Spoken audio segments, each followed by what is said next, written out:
Aqui estamos juntos novamente para seguirmos com o estudo do livro Amanhecer de uma Nova Era, de Valdo Franco, pelo espírito Manuel Filomeno de Miranda. O amor nunca põe limites.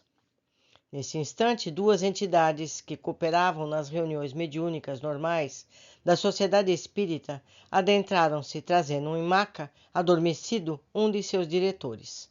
Tratava-se do confrade Anacleto, com um pouco mais de meio século de existência terrestre, que ficara viúvo há 5 anos, aproximadamente, que fora antes dedicado ao servidor do Evangelho, que se constituíra em um dos pilares da segurança da instituição. Segundo pude depreender mentalmente, em razão das emissões de pensamentos do nosso mentor, de maneira invigilante, ele passou a cultivar ideias de exaltação e comportamento agressivo, tornando-se um espinho ferinte no grupo de trabalho. Responsável por atividade de relevante importância, manteve-se cauto sexualmente durante o período matrimonial. Após a desencarnação da esposa, igualmente trabalhadora dedicada, passou a cultivar sentimentos perturbadores e tormentos adormecidos, dando largas à imaginação, gerando imagens mentais tóxicas, lentamente absorvidas e transformadas em hábitos psíquicos. A pouco e pouco, deixou-se embriagar pela sensualidade, no difícil período da andropausa, tornando-se indócil e prepotente. Por qualquer coisa, agredia os companheiros com palavras chulas, desviando-se da boa conduta moral, frequentando motéis com jovens aventureiras igualmente perturbadas. Narcisista, desligou-se emocionalmente dos deveres espirituais e comparecia ao grupo sem compromisso íntimo, demonstrando desinteresse pela função que exercia. Em consequência, as suas atividades tornaram-se desconsideradas, porque os demais membros da diretoria necessitassem do entrosamento entre todos. Quando chamado à cooperação, reagia de maneira rude, para não dizer grosseira.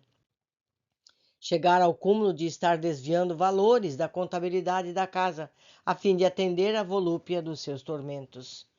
A esposa desencarnada, em aflição compreensível, ao constatar os desmandos do consorte aturdido, recorreu ao mentor, solicitando-lhe ajuda imediata. Esse, por sua vez, dirigiu-se a sua rogativa ao menestrial de Deus, que tomou as providências agora materializadas na equipe em que fazíamos parte, a fim de serem evitados danos mais graves ao próprio enfermo e à sociedade.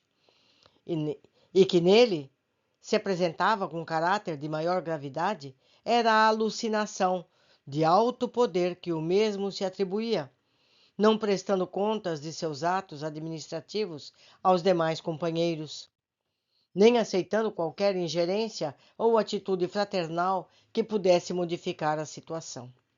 Várias tentativas de diálogo foram rebatidas com os comportamentos chocantes, desrespeitando todos aqueles que se lhe acercavam. Atingindo o ápice, os amigos estavam dispostos a convocar uma Assembleia Geral e removê-lo do quadro administrativo, o que redundaria sem dúvida em um escândalo, porque certamente o paciente reagiria de forma inesperada e infeliz, complicando-se mais e afetando o conceito da casa dedicada ao amor e à caridade. Trazido à sala de atendimentos, ressonava ruidosamente, demonstrando os conflitos que o afligiam, e agitava-se quando desejando libertar-se de alguma constrição que lhe fazia mal. Observando-o com mais atenção, pudemos notar que se encontrava fortemente submetido a uma injunção obsessiva de natureza grave, porque notávamos diversas formas ovoidais, fazendo recordar a Medusa da mitologia grega. Essa cabeleira, constituída por seres espirituais inferiores, flutuava em volta da sua cabeça, emitia ruídos estranhos, peculiares, como sons de animais ferozes. Tratavam-se de espíritos vítimas de monoideia, que lhe fora inculcada com experiências hipnológicas perversas, trabalhada por hábil adversário do bem, que se acreditava responsável por verdadeira legião de desencarnados que lhe sofriam os acicates cruéis. Detendo-nos na observação, percebíamos que 2 deles fixavam-se no sistema nervoso central, outros 2 no aparelho genésico, mais um no chakra cerebral, em verdadeira parasitose exploradora grave. Tão ligados estavam esses espíritos deformados e insanos que não puderam ser desligados anteriormente do enfermo, agora trazido ao auxílio espiritual. A área genésica apresentava-se dominada por verdadeiros vibriões criados pela dissolução moral a que o paciente se entregara, ameaçando-lhe a organização fisiológica obrigada ao atendimento da mente desvairada.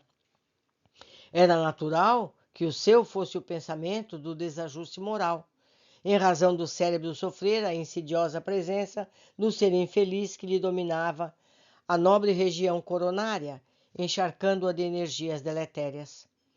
O sistema nervoso central, por sua vez, sofria a ingerência da mente espiritual desditosa que se nutria do seu tônus energético, exaurindo a vítima com lentidão e segurança.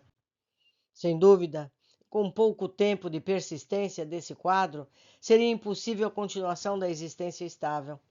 Com certeza, alguma enfermidade devoradora se aproveitaria da falta de resistências do sistema imunológico, igualmente comprometido, dilacerando o corpo já o quebrado.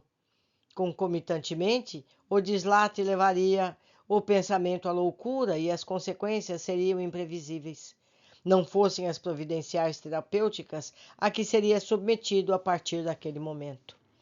A repercussão de um escândalo, de uma agressão física ou de algo mais funesto seria terrível para o grupo de servidores de Jesus, apreensivos e inquietos.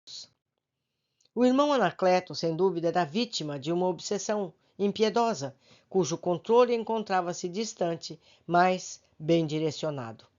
A aparência física já denunciava o estado de desnutrição e falta de vigor, em razão do roubo de vitalidade que padecia.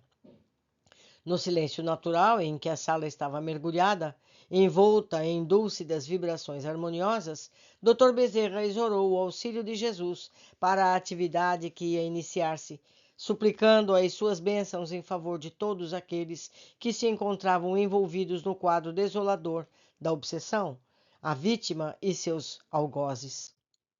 Uma diáfana claridade tomou todo o recinto como a resposta dos céus ao apelo da terra. O médico espiritual aproximou-se do doente encarnado e, fixando-lhe o centro genésico, no qual se hospedavam 2 entidades deformadas, pôs-se a aplicar uma energia especial em movimentos anti-horários, como se estivesse desparafusando o tentáculo de cada uma delas, que se fixava, respectivamente, nas gônadas. Pude perceber que se apresentavam como ventosas comuns aos polvos, como alto poder de fixação e absorção dos conteúdos de cujo exterior se prendiam. Todos encontrávamos-nos profundamente concentrados, direcionando nossos pensamentos como força atuante em favor da operação que estava sendo levada a efeito. Por mais de 5 minutos, o dedicado benfeitor permaneceu no processo libertador, até quando foram desligados os tubos fluídicos que serviam de duto nutriente aos infelizes. Automaticamente, com carinho, as formas ovoidais que flutuavam foram seguras pelo nobre cirurgião e por José Petitinga, que funcionava como seu auxiliar direto. Ouvíamos os estranhos ruídos que se exteriorizavam daqueles seres degenerados que haviam tido modificado o perispírito e se apresentavam na condição degenerada, fruto espúrio do comportamento que se permitiam nas jornadas anteriores, culminando com a queda nas armadilhas do soez hipnotizador que os manipulava. Ato contínuo, foram conduzidos e localizados na aura da dedicada Senhora Celestina e de outro médium, ambos em profunda concentração. Ao ligarem-se energeticamente aos 2 médiuns disciplinados, logo puseram-se a agitar-se, movendo-se continuadamente, apresentando alguns estertores, emitindo sons animalescos que denotavam um sofrimento inenarrável, porque impossibilitados de exteriorizá-lo por meio da verbalização.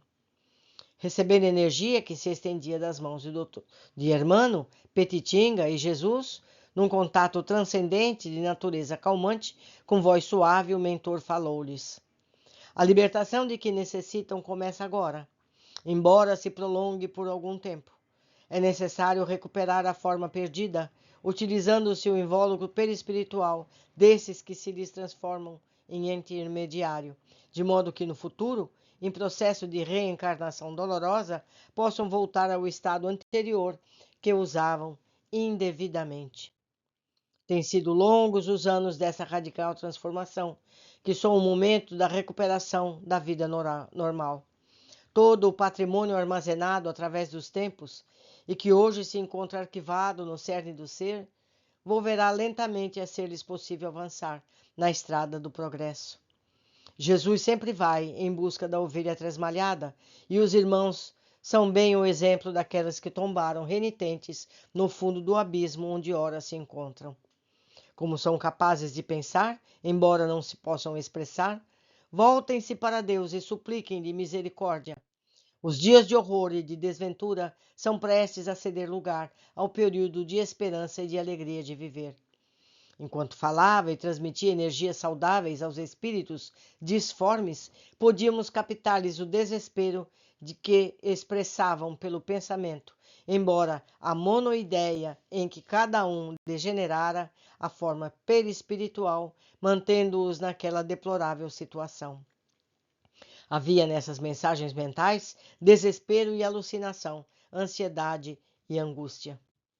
Voltando à palavra articulada, a fim de que pudessem captá-la, por intermédio da faculdade mediúnica, um dos abnegados instrumentos informou-lhe ao benfeitor: vocês serão conduzidos com carinho a um núcleo espiritual hospitalar, onde serão tratados de maneira conveniente, preparando-os para a reencarnação na Terra, onde a bênção da expiação lhes devolverá a harmonia perdida. Nunca se esqueçam do amor, considerando que o erro é uma sombra que acompanha indelevelmente aquele que o comete. O amor de nosso Pai, no entanto, não tem dimensão nem fronteira, permanecendo como força motriz do universo. Deixem-se inundar por essa energia sublime e facilmente conseguirão a paz. Mesmo que aparentemente demore o processo de total libertação, logo sucederá a vitória, pois que longos foram os tempos de fixação no mal, assim como da sua execução, especialmente nas aberrações praticadas na louca busca do prazer sensorial, irresponsável e criminoso.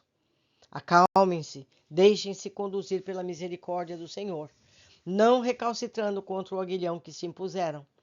Lentamente, as oscilações, pequenas convulsões dos médios foram diminuindo à medida que os comunicantes eram desvencilhados dos fluidos generosos em que se encontravam mergulhados. A seguir, foram acomodados em maca adrede preparada, transferidos para um local próprio na sala, de onde seriam levados para a assistência hospitalar de longo curso. Imediatamente, o generoso guia retomou a proximidade da cama em que se encontrava Anacleto, ainda adormecido, gemendo sempre, vítima da contínua constrição dos inimigos desencarnados, e repetiu a experiência com as duas expressões ovoidais que se fixaram no sistema nervoso central, presos à base posterior do cérebro, no ponto em que nasce a medula, procedendo de maneira idêntica. As entidades pareciam perceber o que estava passando, porque, flutuando no espaço, pareceram agitadas de maneira negativa, como se insistindo para permanecer na mesma situação vampiresca. Imperturbável, consciente, o cirurgião do amor e da caridade prosseguiu no seu ministério por um tempo um pouco mais dilatado, conseguindo retirá-las, e procedeu de maneira semelhante, levando-as à comunicação atormentada por meio dos dois médiuns em concentração, condição essencial para a ocorrência feliz. Quando a agitação se apresentou maior e mais angustiante, o mentor falou-lhes: nada permanece conforme nossos caprichos, porque a vida tem uma finalidade sublime. E mesmo quando o ser humano se compromete com a desdita, é-lhe concedida a oportunidade redentora. A compaixão do Pai pelos filhos enganados ultrapassa tudo quanto a mente humana é capaz de conceber. Desse modo, é chegado também o momento de ambos, que a partir de agora enfrentarão as consequências da própria incúria, a fim de despertarem para realidades novas e inadiáveis. Inutilmente o mal permanecerá na terra, e o seu curso, por mais longo se apresente, será sempre de breve duração, porque somente o bem possui caráter de permanência por proceder de Deus.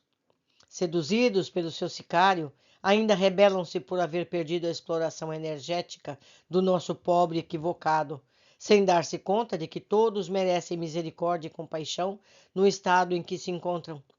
Nossa preocupação neste momento é com vocês, irmãos queridos. Desde largos já se fazem os tempos dessa brutal deformação que os degrada.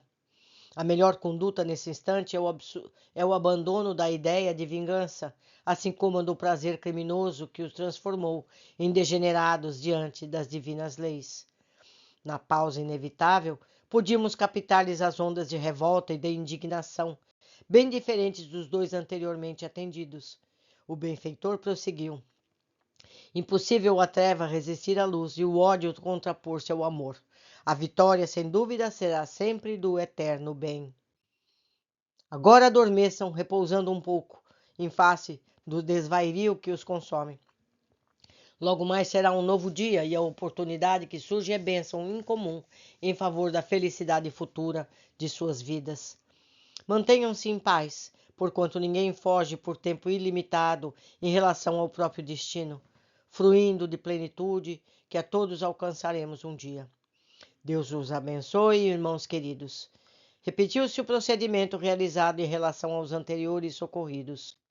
Terminada essa tarefa, o mentor acercou-se de Anacleto e despertou-o com palavras suaves e gentis. Visivelmente atordoado, com face congestionada, no desar que sofria, interrogou: Estou em algum tribunal de justiça? Qual é a acusação? Muito calmo, Dr. Bezerra respondeu-lhe: O amigo encontra-se em nosso santuário de amor e de caridade. O tribunal a que se refere permanece na sua consciência, onde está escrita a lei de Deus. Os conflitos de conduta assustam-lhe a consciência temerosa da divina justiça por causa das infrações cometidas contra os deveres espontaneamente assumidos. A resposta oportuna fê-lo acalmar-se, dar-se conta de que se encontrava em desdobramento espiritual na sociedade em que era diretor. Conscientizando-se e percebendo a figura veneranda do diretor dos trabalhos, assim como a presença do pequeno grupo de trabalhadores espirituais, foi tomado pelo pranto, em quase desespero, reclamando: As trevas tomaram conta de mim. Encontro-me abandonado pelos meus guias, eu que lhes tenho sido fiel por um bom tempo. Não assumo atitude de mártir ou vítima de abandono, elucidou o memorável mentor, quando o irmão sabe perfeitamente que tem sido responsável por vários transtornos de conduta e pelo perigo que vem rondando a venerável instituição em decorrência da irresponsabilidade, da insânia moral que se vem permitindo. A voz era enérgica, necessária para o despertamento do embusteiro que agora se passava como esquecido da providência. Ato contínuo, o mentor explicou. Aqui estamos tomando providências para minimizar os danos causados pelos descalabros do caro irmão, também com o objetivo de chamá-lo à atenção para a responsabilidade dos seus compromissos, de modo a mudar de conduta e, dessa forma, libertar-se das trevas, sim, que o tem envolvido por anuência total de sua parte. Onde está a sua responsabilidade em relação ao trabalho de Jesus, a firmeza da fé, se logo se permite percorrer a senda de espinhos da insanidade, tornando-se instrumento de perturbação e de desastre para um trabalho que é pilote de sustentação na edificação do espiritismo na Terra? Não se brinca com as questões do espírito imortal, nem se podem abandonar graves responsabilidades sem sofrer-lhes as consequências do ato leviano. Portanto, mude o foco do seu pensamento e conversaremos.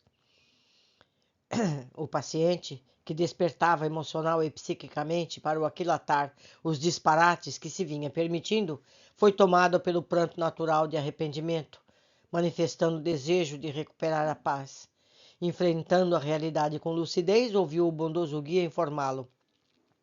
A partir deste momento, embora permaneçam em situações de sintonia com os espíritos malfazejos, aos quais se tem entregado de boa mente, receberá também o nosso auxílio, a fim de que se possa libertar da sua influência perniciosa, reencontrando o rumo. A oração e a disciplina moral deverão constituir o roteiro de segurança e reflexão positiva e contínua, mantendo-se vigilante em relação às façanhas do prazer doentio e prejudicial. Reconquiste o caminho perdido, avançando com harmonia interior pela senda redentora ao lado dos amigos e cooperadores, sem transformar-se em abismo ou impedimento à realização dos elevados objetivos espirituais que nos dizem respeito. Agora repouse, preserve as lembranças desse momento que deverá ser-lhe inesquecível. Amanhece-lhe a oportunidade nova que deverá ser aproveitada com sabedoria. Deus o abençoe. Envolvido em enternecimento e harmonia, Anacleto adormeceu sem convulsão, em paz, sendo conduzido de retorno ao lar por nosso Jesus Gonçalves, outro auxiliar da atividade mediúnica. Meus amigos, que capítulo importante! E nós, como estamos nos comportando? Estamos dando guarida a esse tipo de espírito? Estamos, por acaso, abrigando esses sanguessugas das nossas energias? Vamos analisar o nosso comportamento, vamos avaliar o caminho que temos tomado para não passarmos por esses desapores. Por hoje ficamos aqui, aguardo todos vocês na sequência de nossos estudos. Abraços!